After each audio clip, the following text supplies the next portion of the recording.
Hi, so let's solve the exercise today. So the very first question is given here, fill in the blanks. और पहला step इसमें पहला ए part में दिया हुआ है the main steps of nutrition in humans or humans में nutrition के मेन स्टेप्स क्या होते हैं।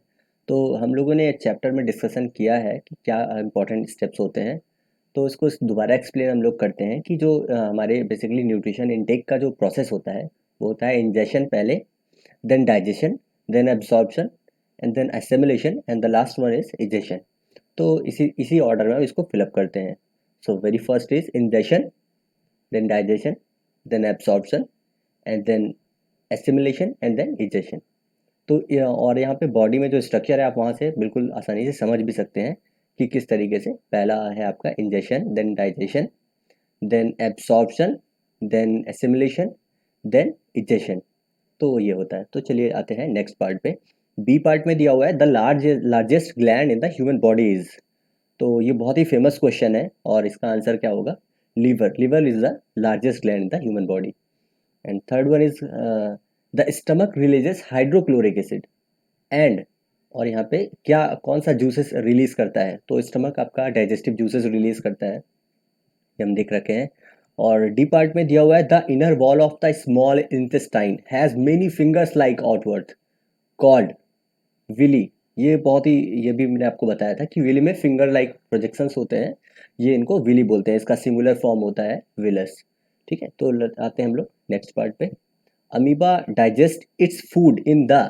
तो इसका आंसर क्या होगा? फूड वैक्यूल होगा। इसमें हम लोगों ने देखा था कि कैसे अमीबा अपना फूड डाइजेस्ट करता है।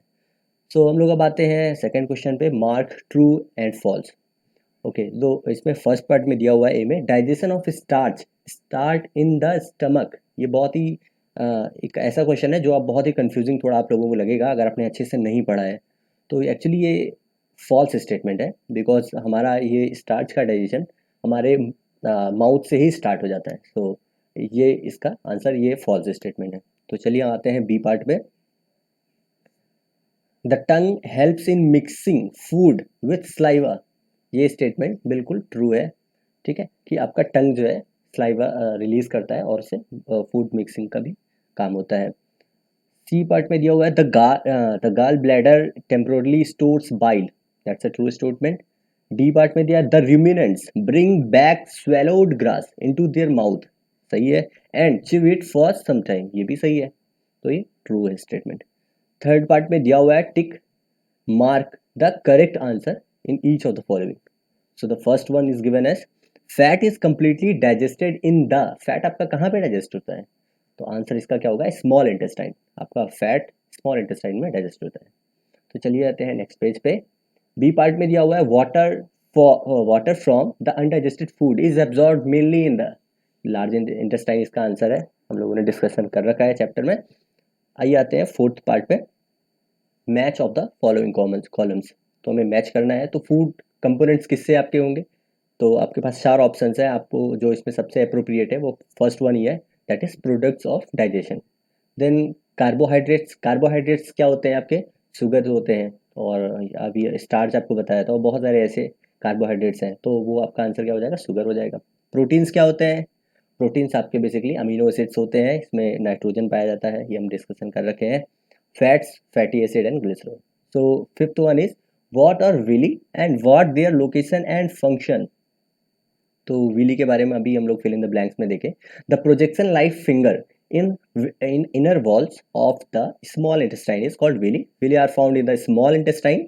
The function of villi is to increase the surface area for absorption of the digested food.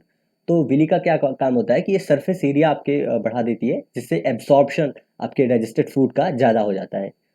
तो ये होता है विली का काम। बेसिकली इनका काम यही है कि जो कंपोनेंट जो हमारी न्यूट्रिशन के लिए इंपॉर्टेंट है उनको एब्जॉर्ब करके बॉडी में ट्रांसफ़र करता है। तो सिक्स पार्ट पे आते हैं। ये था इसका फिगर विली का। So where the bile produced. अगला क्वेश्चन है which component of the food does it help to digest. तो बाइल इज प्रोड्यूस्ड इन लेबर, और bile juice stored in sac called gall bladder. Bile juice helps in digestion of fats. तो fats को digestion में इसको use किया जाता है बेसिकली। आते हैं हम लोग सेवन्थ क्वेश्चन पे। Name the type of carbohydrates that can be digested by ruminants. But not bye humans.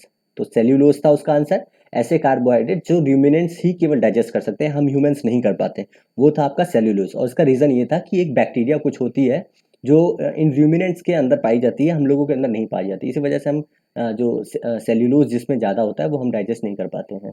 तो इसका आंसर क्या होगा आपका, वो यहाँ पे लिखा हुआ है कि cellulose is the carbohydrate that can be digested by ruminants. Ruminants have large sac-like structure between the small intestine and large intestine. मतलब इनके पास एक सैक होता है, यानी कि थैला होता है, और वो लार्ज और स्मॉल इंटेस्टाइन के बीच में होता है। ruminants have certain बैक्टीरिया, इनके पास कुछ एक बैक्टीरिया होती है which can digest the cellulose and that kind of bacteria is not present in humans, और वो बैक्टीरिया हम इंसानों के अंदर नहीं होती है। So let's come to the question number 8. Why do we get instant energy from glucose? हम ग्लूकोज से इंस्टेंट एनर्जी क्यों पाते हैं? तो आंसर क्या होगा, हम इंस्टेंट एनर्जी इसलिए पाते हैं क्योंकि जो ग्लूकोज होता है वो बहुत ही आसानी से टूट जाता है। तो देखिए, we get instant energy from glucose because it easily breaks down in the cell of with the help of oxygen which provides instant energy to the organism.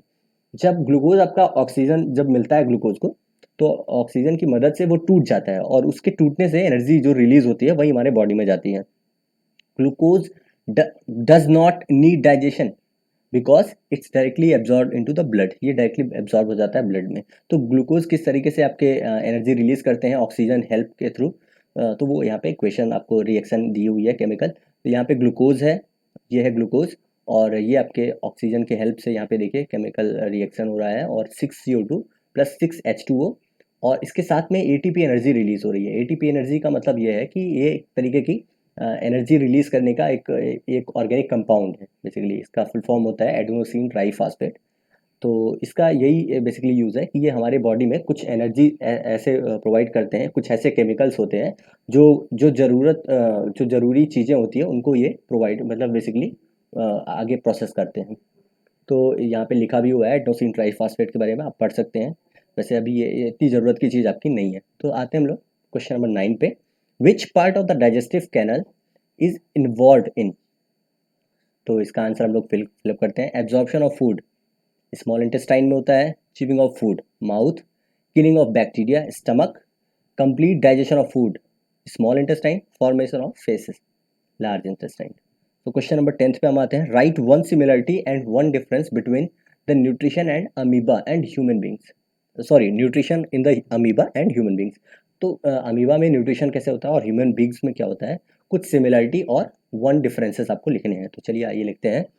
जो सिमिलरिटी एक सिमिलरिटी है वो ये है कि the digestive juices in amoeba are secreted into food vacuole and in human beings the digestive juices secreted in stomach.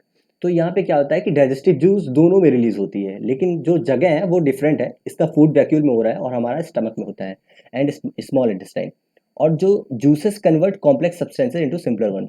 तो जो आपका जो जूस होता है वो जो डाइजेस्टिव जूस ये क्या करता है, कॉम्प्लेक्स फूड सब्सटेंसेस होते हैं उनको सिंपलर और एब्जॉर्बल फॉर्म में कन्वर्ट कर देता है। और अगर एक डिफरेंस की बात करें अमीबा और इंसानों के डाइजेशन में, तो वो ये है कि amoeba captures the food with the help of pseudopodia and engulf it, while the human being food is taken by mouth. तो हम अमीबा कैसे फूड इनटेक करता है, वो स्यूडोपोडिया होता है उनके अंदर, उसके थ्रू करता है। और लेकिन इंसान कैसे अपने माउथ के थ्रू करते हैं। So let's come to the next question. Match the items of. तो यहाँ पे दिया हुआ है कि हमें मैचिंग करनी है। तो स्लेवरी ग्लैंड कहाँ होता है, कैसे इसका कहाँ किसके साथ मैचिंग हो पाएगा, वो है थर्ड वन इस सलाइवा सिक्रेशन से रिलेटेड है। स्टमक, स्टमक आपका एसिड रिलीज से है कि स्टमक में आपका एसिड रिलीज होता है और डाइजेस्टिव जूस रिलीज होते हैं। लीवर पे आते हैं तो लीवर का कनेक्शन होता है बाइल जूस सिक्रेशन का, जहाँ पे मैंने आपको बताया था फैट वगैरह आपके बेसिकली डाइजेस्ट होते हैं। फिर रेक्टम की अगर बात करें तो रेक्टम आपका आता है storage of undigested food and faces. तो यहाँ पे फेसेस और अनडाइजेस्टेड फूड आपके स्टोर होते हैं रेक्टम में। और स्मॉल इंटेस्टाइन का जो काम होता है वो मेनली होता है कि प्रॉपर डाइजेशन, यानी कि डाइजेशन इज कम्प्लीटेड यहाँ पे हो जाता है।